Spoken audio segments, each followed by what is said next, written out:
ऑप्शनों से नफरत है मुख्यमंत्री जी को। यानी अब सिलेक्शन बोर्ड और पब्लिक सर्विस कमीशन पर एक खास अफसर के माध्यम से रिमोट कंट्रोल से नियंत्रण किया जाएगा। ये है खर्ची पर्ची का नंगा नाच। और इसमें पब्लिक सर्विस कमीशन में सेक्रेटरी और डिप्टी सेक्रेटरी पहले थे, ये ज्वाइंट सेक्रेटरी एग्जाम, ये जो है ये एग्जाम लेने और पेपर सेट करने के सारे काम इसको सौंपे जाएंगे। एक बहुत सीरियस बात है जी, जो बड़े बड़े पोस्टर लग रहे हैं, बड़े बड़े बैनर लग रहे हैं, बड़े बड़े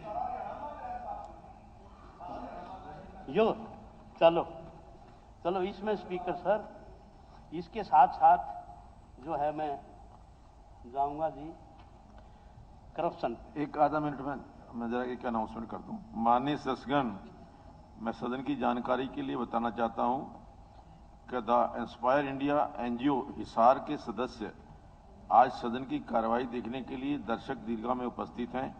मैं अपनी तथा सारे सदन की तरफ से इनका स्वागत करता हूं।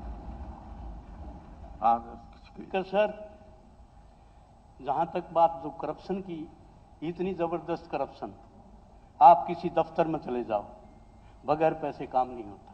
मैं धरातल पे जो बात है वो बात बता रहा हूं जी, मैं जो कि नोटिस लेना चाहिए। इस तरह वाहवाही लूटने से या अपने आप को हमें जो है लोग अच्छा बताएं, गवर्नर एड्रेस पर हमारी परहेज करें, खाली प्रशंसा से बात नहीं बनेगी।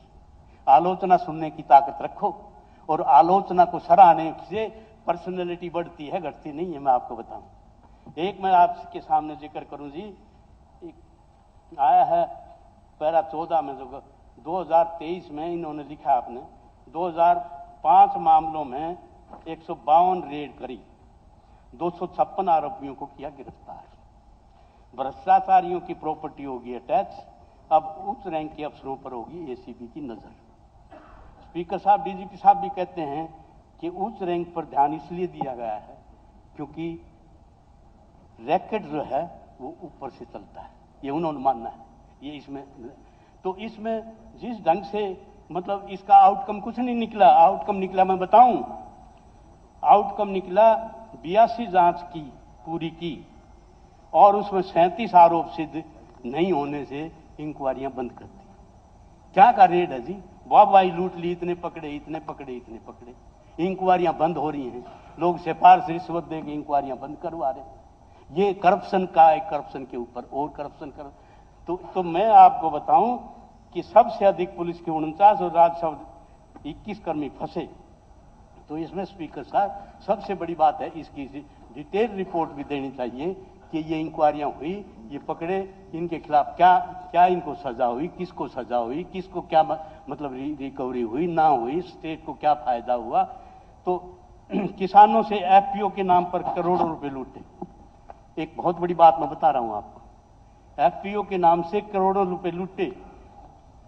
भाजपा जसपा सरकार घोटालेबाजों के संरक्षक की तरह काम कर रही है। एफपीओ के नाम पर किसानों के साथ हुआ सैकड़ों करोड़ का घोटाला इसका उदाहरण है। पहले धान व बाजरा खरीद, फिर फसल बीमा योजना के नाम पर किसानों से सैकड़ों करोड़ों की लूट हुई।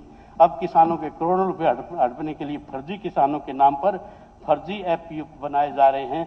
जिस तरह इस्तेमाल किसान के उत्थान के लिए होना चाहिए था, वह सीधे घोटालेबाजों की जेब में गया। ये डिप्टी स्पीकर साहब एक बहुत बड़ी बात जो मैंने आपके सामने रखी है। ये आप देखो जी, फोर्ब्स की रिपोर्ट है। फोर्ब्स ने भारत एशिया का सबसे भ्रष्ट देश, मोदी सरकार आने के बाद भ्रष्टाचार 38% से 69% बढ़ा। बीबीसी की डिक्लेरेशन है, out of 10 political corrupt party, BJP 4th corrupt party in the world, PPP of Pakistan is first. ये इस तरह से ये रिकॉर्ड की बात मैं बता रहा हूं आपको। चैलेंज करना, आप चैलेंज मैं दूंगा ना जी, इसके सबूत तो मैं दूंगा ना आपको। जब मैं कह रहा हूं on the floor of the, लाओ मेरे खिलाफ मोशन अगर झूठ बोलता हूं, ऐसे तरीके हासिल। तो स्पीकर सर, राजनीतिक जनता ले आई मौसम तो आपके खिलाफ है। जनता लेगी, आपको आज बता रहा हूं, जो रोज है ना, आपको एक दिन भी ऐसा नहीं था जब आपका राज था, जब तो नहीं पाओ तो एक दिन भी था। जनता फैसला लेगी, जनता फैसला 1000, 2000 के 10,000 के घोटाले तो लोगों ने सुनने बंद कर दिए थे। जनता फैसला लेगी, जनता फैसला लेगी, लेकिन फैसला लेगी अगर डबल डिजिट आपकी आ जाए तो मैं आज ऑन दी फ्लोर ऑफ दिया सारा हरियाणा इस बात को जो 70 साल में नहीं किया, जो 70 साल में नहीं हुआ। बस बात अगर एक सीट आएगी जो हम 70 सरकार साल में में बैठे जो और अब की बार फिर हम कह रहे हैं अगली बार सरकार जो बनाएगा, फिर हम जाओगे। 70 साल में हम नहीं कर पाए वो आपने 8 साल में कर दिया। ये छोटी बात नहीं है स्पीकर सर। ठीक है, राजनीतिक संरक्षण में बन रहा है खनन माफिया, इसकी डिटेल में बताऊं तो पूरा टाइम आप में लग जाएगा। स्पीकर साहब नहीं बैठे बैठे थे बोलो। घोटालों की बोलने दो। सरकार, कितने घोटाले हुए? मैं तकरीबन 100 घोटाले हैं जी। इसमें मोटे मोटे तौर पर मैं बताऊं, गिरदावरी मुआवजा, रेक्सिस गाय वॉल्यूम, बाउल भूमि अवार्ड घोटाला, नई उद्योग नीति घोटाला, सरस्वती कुंज धान व बाजरा खरीद घोटाला, कपास स्पीकर सर बायोमेट्रिक मशीन, अवैध mining, Gurugram metro route, roadways में किलोमीटर स्कीम, रजिस्ट्री घोटाला, माइनिंग घोटाला, भर्ती घोटाला, एचपीएससी, पेपर लीक मामला, एस्टेट परीक्षा, मेडिकल सामान खरीद घोटाला, sugar mill, Gita Jayanti HCS परीक्षा घोटाला, आटा रोडवेज फर्जी घोटाला, छात्रवृत्ति घोटाला, शराब घोटाला। स्पीकर सर जहरीली शराब लोगों को पिला दी। ये एक्साइज डिपार्टमेंट और होम डिपार्टमेंट के ऊपर एक करारी जो है शपथ जो है उन लोगों ने लगाई है। छोटी बात नहीं बता रहा मैं, ये छोटी बात है। मतलब किस तरह की बातें आप जो है ना मतलब स्पूरियस लीकर बेच रहे हैं इस प्रदेश में। थारे राज थारे हाथ के नीचे जो है वो क्रिमिनल लोग जो है वो पनप रहे हैं। हरियाणा प्रदेश को जो है गर्द में धकेला जा रहा है। तो स्पीकर सर मैं ये कहूं कि एक नया से एक घोटाला हुआ है जी, सहकारिता विभाग का घोटाला, आपने पता है। तो अगर 22 जिलों में ये देखा जाए तो ये कम से कम भी 25-30 हजार करोड़ का घोटाला है। अगर ये सारे हरियाणा के घोटाले नहीं, आप एक जिले का है जी 100 करोड़ का, एक करोड़ का है जी। हाँ, तो ये हुआ जी, ये हुआ बर्बाद समन को करने को एक ही उल्लू काफी है। उस बाग क्या होगा जिस डाल पर हर डाल पर उल्लू बैठा है, उस समन का क्या होगा? ये तो उजड़ने के कगार पर चला गया। स्पीकर सर मैं आपके माध्यम से स्पीकर सर स्टेट की लायबिलिटी जो है किस तरह से कर्ज के तो उसमें धकेल दिया, किस तरह कोई प्रोजेक्ट नहीं आए, कहीं खर्च नहीं हुआ, कहीं किसी तरह की कोई सड़क नहीं बनी, नहरों में पानी नहीं है। जिस तरह से मतलब आम आदमी जो मतलब तकलीफ झेल रहा है उसकी तरफ कोई ध्यान नहीं। इवेंट मैनेजमेंट ये जन संवाद में क्या आया जी? जन संवाद में आया मैं तेरी गर्दन काट दूंगा। जन संवाद में आया एक औरत ने कहा अजी मेरा लड़का नशे की वजह से मर गया, उसकी इंक्वायरी, इसको बाहर कर दो। एक लड़की बोली जी नौकरी चाहिए, इसको चंद्रयान में बिठा दो। इस तरह से बुलडोजर से जो है मैं बता रहा हूं जी आपको। एक जज ने कोई फैसला दे दिया जी, उसके बारे में भी कह दिया कि भाई इस जज का माथा खराब है, इसका ठीक करना पड़ेगा। स्पीकर सर मैं प्रदेश के हर आदमी की रक्षा नहीं कर सकता। ये कह रही है गीता मतलब दृढ़ प्रतिज्ञा फलाना वचन, ये ऐसे वर्ड ले आए, ये कमाल ही कर दिया आपने। तो इस तरह स्पीकर सर मैं आपके जिस तरह कर्ज के नीचे दबो दिया, कर्ज जो है 2,85,000 इंटरनल डेप्ट, public account 36,809 crore, loan taken by state public enterprises 47,211, off budget liability 26, इसमें आया जी ये आई टोटल हुआ जी ये if the government release all the above mentioned liability in fair manner, total liability of the state will likely to be more than 4 crore 50 lakh. इसका speaker साहब सबसे ज्यादा असर है 12th फाइनेंस कमीशन ने क्या कहा जी कि Kerala, Punjab, West Bengal physically stressed state. अब दोबारा एक और आया है, उसमें आंध्र प्रदेश, हरियाणा, केरला, पंजाब, हरियाणा नंबर 2 पे फिजिकली फाइनेंशियली स्ट्रेस्ड स्टेट। ये छोटी बात नहीं बता रहा। इसका कारण क्या है स्पीकर साहब? Finance health of the state was disturb during 2015 और 2023. Growth was 80%. State liability growth was 18%, whereas the growth of state GDP was 14%.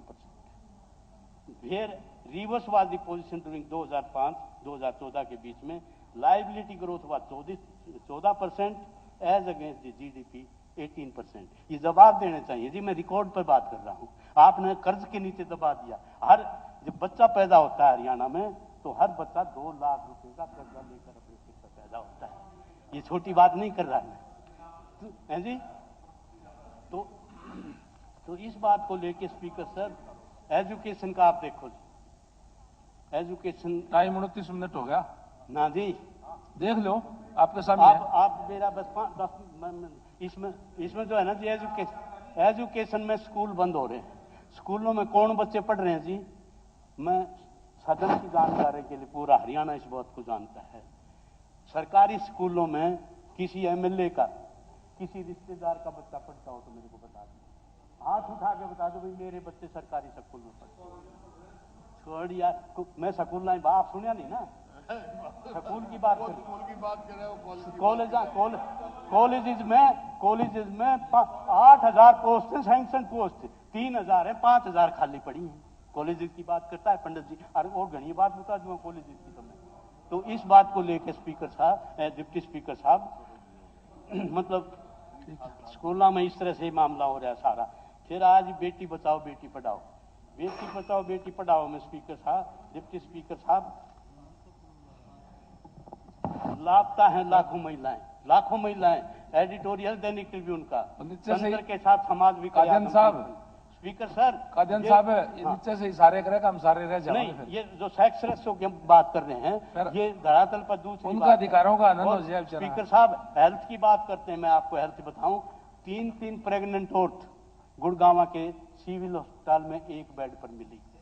बहुत इंडियन एक्सप्रेस में एक बहुत बड़ी न्यूज आई इस बात की कि 3 प्रेग्नेंट महिला. It is a shame to the government, it is shame to the governance of the government. मैं ये इल्जाम लगा रहा हूं आपके.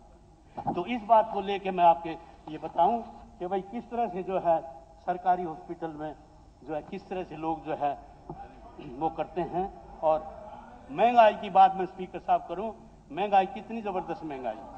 आप बताओ, महंगाई आपकी रसोई में, आपकी वाइफ से हम पूछें कि महंगाई क्या है तो बताएगी महंगाई है, लेकिन आपकी मजबूरी है, आप उस महंगाई की मार को नहीं पहचानोगे.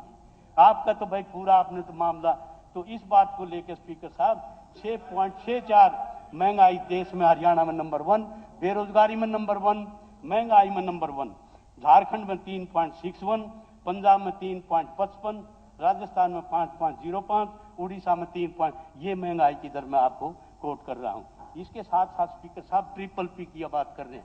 ट्रिपल पी की 1 मिनट की मैं कहूं, सरकार की सबसे महत्वाकांक्षी योजना जो है वो परिवार पहचान पत्र बना, परिवार परेशान पत्र. इसमें जो है ना जी 59.71 लाख पीपीपी बने, 90% में कोई ना कोई गलती. 3 साल बाद भी 6.67 लाख लोग दफ्तरों की लाइन में. 105 करोड़ रुपए खर्च हुए और 63 लाख शिकायतों. वो आपके जो मेंबर हैं बाकी परेशान हो रहे हैं इस बात से. नहीं स्पीकर साहब, टाइम गया सारा. स्वच्छता का मतलब पूरे उधर भी देखना पड़ता है थोड़ा सा. स्वच्छता में लास्ट में नंबर पे है स्वच्छता. पोल्यूशन पिछले 4 महीने से पोल्यूशन जो है 300 से ऊपर AQI चल रहा है.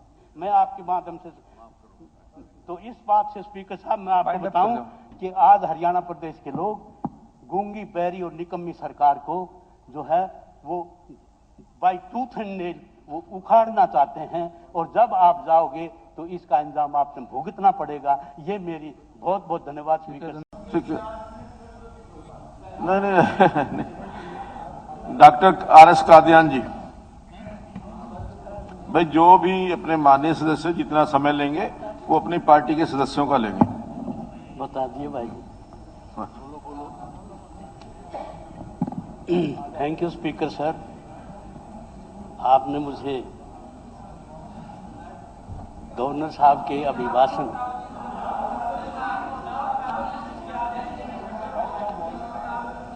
ये नहीं देखिए,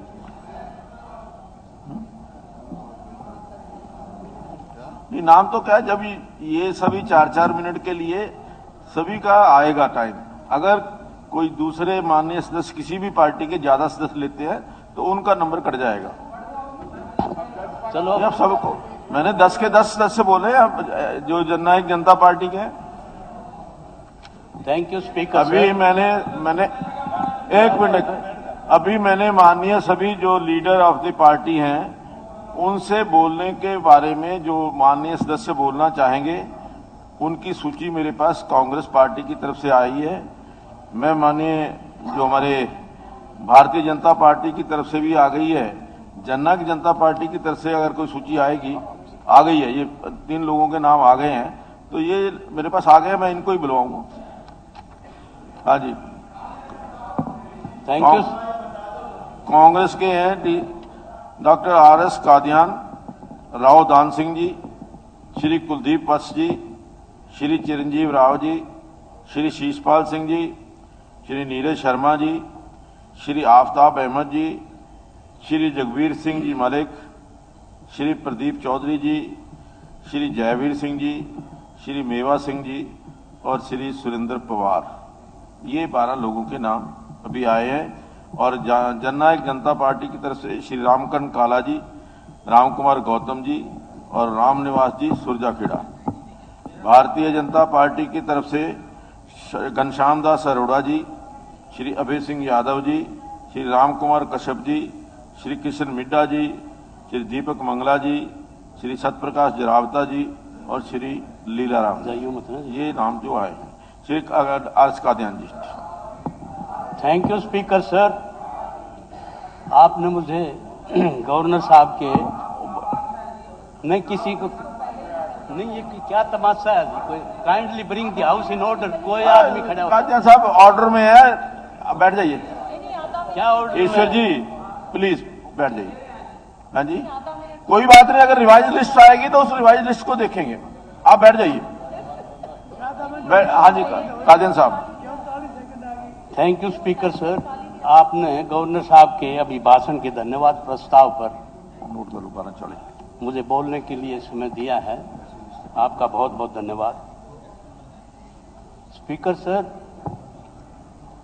संसदीय परंपरा और हम लोगों की जो मान्यताएं हैं उसके अनुसार गवर्नर का जो अभिभाषण है उसको राजनीतिक लोगों के प्रभाव में ऑफिसर साहिबान तैयार करते। भाई बैठते, एक सुन लो यार। ऑफिसर साहिबान उसको तैयार करते हैं और कैबिनेट द्वारा पास किया हुआ ये डॉक्यूमेंट गवर्नर साहब इसको सदन पर में पढ़ते हैं। गवर्नर साहब ने इसमें जिसमें जो अभिभाषण में जो तस्वीर है वो महिमा मंडप हुआ है, सरकार का स्तुति करी गई है और उस स्तुति को आगे बढ़ाया है जो धन्यवाद प्रस्ताव लेकर आए हरेंद्र कल्याण जी और सेकंड किया जोगीराम सियाग ने। उन्होंने भी महिमा मंडप को की जो सीमाएं थी वो बहुत ऊंचे उस पर लेके गए। लेकिन स्पीकर साहब, होना ये चाहिए था कि इसमें दूसरा पक्ष भी होना चाहिए था। दूसरा पक्ष होने से क्या है कि बैलेंस बनता है, सरकार की कमियों का पता लगता है, सरकार अपनी कमियों को सुधारने के लिए क्या क्या काम करती है ये बात भी आनी चाहिए थी। ऐसा नहीं हुआ। ये जो है ये विजनरी डॉक्यूमेंट है जी, और इसमें दशा और दिशा कि प्रदेश किस दशा में, उसकी कंडीशन क्या है और वो किस विजन के तहत आगे बढ़ेगा, ये डॉक्यूमेंट है। इसमें सिर्फ जो दिखाया गया है धरातल पर कुछ ऐसा कुछ नहीं है। धरातल पर तो स्पीकर साहब मतलब बड़ी भारी तरह से जो है, मैं आपको बताऊं कि जिस ढंग से जो अस्थिरता का माहौल है, जिस ढंग से किसान अपने संघर्ष पर सड़कों पर है, सामाजिक ताने बाने को जात पात और धर्म के नाम से बांटा हुआ है। कर्मचारियों की बहुत से संगठन जो है वो ओपीएस की मांग को लेकर संघर्षरत हैं। चुनी हुई छोटी सरकार सरपंच जो है वो भी अपने अधिकारों के प्रति जो है वो संघर्ष कर रहे हैं। आम आदमी पहचान पत्र, आईडी, बुढ़ापा पेंशन और बीपीएल कार्ड बनवाने के लिए सरकारी दफ्तरों में चक्कर काट रहा है। मजदूर चौराहे पर खड़ा है। छोटा दुकानदार और व्यापारी हाथ पर हाथ धरे बैठा है। प्रदेश का युवा बेरोजगारी की गर्त में जो है धकेलने का काम हो रहा है। और जिस ढंग से नशाखोरी इस प्रदेश में बढ़ रही है ये किसी से छिपी नहीं हुई है। कानून व्यवस्था नाम की कोई चीज नहीं। हर जगह जो है वो रिश्वतखोरी का आलम है। मंत्रियों पर यौन शोषण के आरोप जो है यहाँ लग रहे हैं। ऐसे हालात इस प्रदेश में हैं, कहीं बुलडोजर चलाने की बात हो रही है, कहीं कुछ हो रहा है, कहीं कह रहे हैं हम जो है सबकी जो है वो रक्षा नहीं कर सकते। इस तरह का माहौल जो है ये स्पीकर साहब, इसमें जो गवर्नर एड्रेस में जो आपकी दी हुई बातें हैं ये उसका अलग मामला सारा का सारा। तो मैं आपसे रिक्वेस्ट करूं,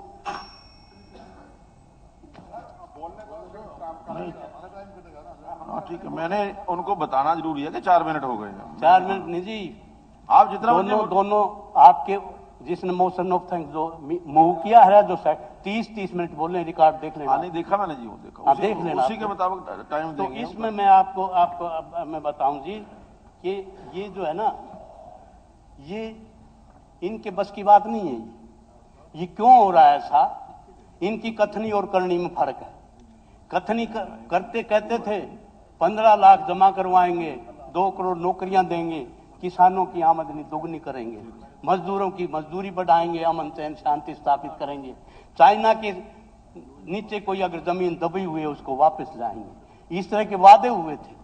तो उस कथनी और करनी में फर्क है, इसलिए सारा मामला हो रहा है स्पीकर सर। और मैं एक बात बता दूं, सब अखबारों की सुर्खियों में क्या छपा है? राज्यपाल ने सरकार की योजनाओं का रखा रोड मैप। स्पीकर साहब, रोड मैप का की जो बात आई है ये अगर सारे अभिभाषण सुनने के बाद लगा खोदा पहाड़ निकली चुईया। मैं आपको इसलिए कह रहा हूं कि ये एक झूठ का पुलिंदा है जो सरकारी अफसरों ने बना के और गवर्नर के हाथ में थमा दिया। और गवर्नर साहब जो हिंदुस्तान के राष्ट्रपति के प्रतिनिधि हैं उसके मुंह से जो है झूठ बुलवाया गया है। ये सदन की और गवर्नर साहब की गरिमा को जो तार तार किया गया झूठ का पुलिंदा पढ़वाकर, इसमें पूरा देश जो है इस भ्रांति में और ध्यान भटकाने के लिए किया गया है कि गवर्नर साहब पढ़ रहे हैं तो हो सकता है सच्चा हो। हरियाणा प्रदेश के लोगों को यह पता होना चाहिए ये गवर्नर साहब का भी भाषण नहीं है, ये मुख्यमंत्री का भी भाषण है। ये सरकार द्वारा लिखी हुई बातें जो है इसमें दी गई हैं। नहीं तो आप ये बताओ, आप रिकॉर्ड तोड़ बेरोजगारी, बेकाबू अपराध, बढ़ती नशाखोरी और महंगाई, सैकड़ों घोटालों में लिप्त, जनता में फैले आक्रोश, सरपंच, किसान, कर्मचारी, हर वर्ग पर अत्याचार, और आप इसको मान रहे हैं इसको विकास, उन्नति, इसको मान रहे हैं समृद्धि। मैं आपको बताऊं फिर तो अगर ये समृद्धि है, अगर बेरोजगारी और ये अपराध और महंगाई अगर उन्नति तरक्की है तो आप ये गवर्नर एड्रेस जो है ये प्रदेश को जो है बर्बादी की तरफ लेके जा रहा है, समृद्धि की तरफ नहीं लेके जा रहा जो इसमें जो कहा गया नाम समृद्धि। तो इसमें स्पीकर सर मैं पहला पॉइंट किसान से शुरू करूंगा। किसान जो है स्पीकर सर वो देश या प्रदेश की रीढ़ की हड्डी है। किसी देश का या प्रदेश का सुख समृद्धि का रास्ता जो है वो किसान और उसके खेत खलियान से होकर गुजरता है। आपने मेरा पता है, पूरा देश इस बात को जानता है, 3 कृषि काले कानून आए थे और उन कृषि काले कानूनों के खिलाफ आंदोलन हुआ था। 13 महीने सर्दी गर्मी और बरसात में वो आंदोलन हुआ था। 750 के करीब किसान शहादत दी थी और उस समय उसके बाद प्रधानमंत्री ने माफी मांगी थी और झुके थे और कानूनों को वापस लिया गया था। उस समय एक समझौता हुआ था किसानों के साथ, जो मैं जिस पॉइंट पे बात करना चाहता हूं। उस समझौते में यह आया था कि भाई एमएसपी का कानून बनेगा और उस हिसाब से जो केस रजिस्टर हुए हैं वो वापस होंगे। ये जो आंदोलन है ना स्पीकर साहब, जो किसानों का, ये एमएसपी तो मांग रहे हैं, इनकी दूसरी मांगें भी हैं। उनके साथ साथ एक जो सबसे बड़ा इस कारण है कि वादा खिलाफी, जो उसके साथ वादा खिलाफी हुई है, उस वादा खिलाफी की चुभन से हुआ आक्रोश जो है वो इस आंदोलन की जड़ है। समझना, ये स्वाभिमान से टकराने की बात है। उसकी पगड़ी से, उसकी वादा खिलाफी उसके साथ हुई है, उसकी पगड़ी से टकराया गया है। ये लड़ाई मामूली लड़ाई नहीं है, बड़ा उग्र रूप धारण करेगी, मैं आपको आज बता रहा हूं। और इसके लिए मैं सदन से, मेरी आपके माध्यम से रिक्वेस्ट है कि हम एक बात, क्योंकि कल हाई कोर्ट के फैसले में भी ये बात आया है कि भाई हरियाणा सरकार ने इसमें कुछ अपना सहयोग करना चाहिए। उस सहयोग में मेरा सुझाव है कि पूरा सदन जो है वो एक प्रस्ताव पास करके केंद्र सरकार को भेजे कि किसानों की मांग जो है वो मान लेनी चाहिए, और जो किसान ठिठुरती सर्दी में सड़कों पर है वो अपने घरों में वापस चला जाए, नहीं तो बहुत बड़ा नुकसान होगा। मैं आपको ये बताना चाहता हूं। इसके साथ साथ स्पीकर सर, जहां तक लॉ एंड ऑर्डर की बात है, जनाब गब्बर साहब कहते हैं 372 आईओ सस्पेंड। कहां गए आईओ? कौन हुआ सस्पेंड? कितने लोग सस्पेंड हुए? कितने लोग, जिन लोगों की उनके खिलाफ क्या एक्शन हुआ? ये लॉ एंड ऑर्डर है आपका। इस तरह से जो है, मैं आपको बताऊं कि जहां तक हरियाणा देश का सबसे असुरक्षित राज्य बन गया है, ये बात मैं नहीं कह रहा, बल्कि खुद प्रधानमंत्री की आर्थिक सलाहकार परिषद की सामाजिक प्रगति सूचकांक एसपीआई रिपोर्ट में कहा गया है। इस रिपोर्ट में हरियाणा को देश को सबसे असुरक्षित राज्य बताया गया है। नागरिक सुरक्षा को लेकर हरियाणा को 100 में से 33.04 अंक मिले हैं। इसलिए देश के 36 राज्यों में सबसे खराब स्थिति हरियाणा प्रदेश की है। देखो ना, आप कहीं